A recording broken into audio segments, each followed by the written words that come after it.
En triathlon, distance olympique, le club tournaisien du Tri-GT accueillait l'événement. Avant de parler des résultats, gros plan sur les transitions, techniques très particulières de la discipline. Pour tout savoir, pour mieux comprendre, le reportage de David Bertrand.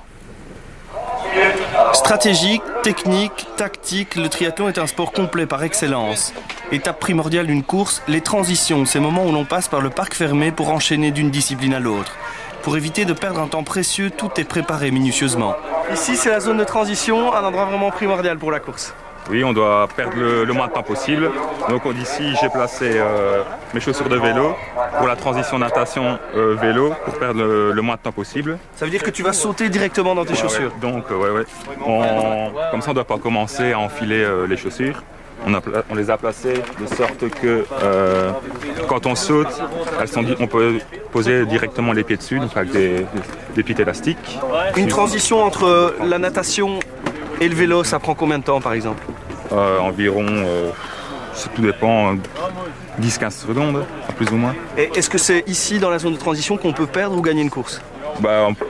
Gagner, je ne sais pas, mais perdre, on peut la perdre. Chaque détail de la préparation du matériel est important. Les astuces pour gratter quelques secondes sont précieuses, comme ces lacets révolutionnaires qui régulent la pression des pieds. Un lacet autobloquant, sans nœud, qui assure gain de temps, confort et efficacité. Mais la particularité du triathlon, c'est aussi d'enchaîner 3 disciplines qui font appel à des groupes musculaires différents. Natation vélo, c'est pas vraiment difficile, sauf qu'on passe de la station couchée à la station debout, mais ça va encore, avec l'habitude, ça va. Mais par contre, la transition vélo-course à pied, c'est quand même assez difficile, surtout musculairement. Et surtout les derniers kilomètres vélo, que là il faut un peu calmer le jeu pour être bien pour la course à pied. Les transitions sont donc des éléments clés qu'il faut apprendre à gérer pour rester dans la course.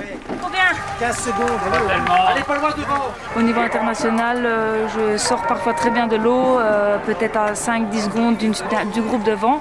Et lors de la transition, si c'est assez long, je ne cours pas assez vite et je panique un peu sur mon vélo pour mettre le casque. Et je n'arrive pas à sauter sur mon vélo quand tu sors du parc à vélo et là tu perds des secondes précieuses. Sortie deuxième de l'eau avec une vingtaine de secondes de retard sur Catherine Smet, Céline Rossitano a très bien géré ses transitions. Comme ici, à la sortie du vélo où elle creuse un écart de 10 secondes qui lui permet de débuter la course à pied en tête. La jeune athlète du Tri-GT, le club organisateur de ces championnats de Belgique, remporte son premier titre national. Prochain objectif, les Jeux Olympiques.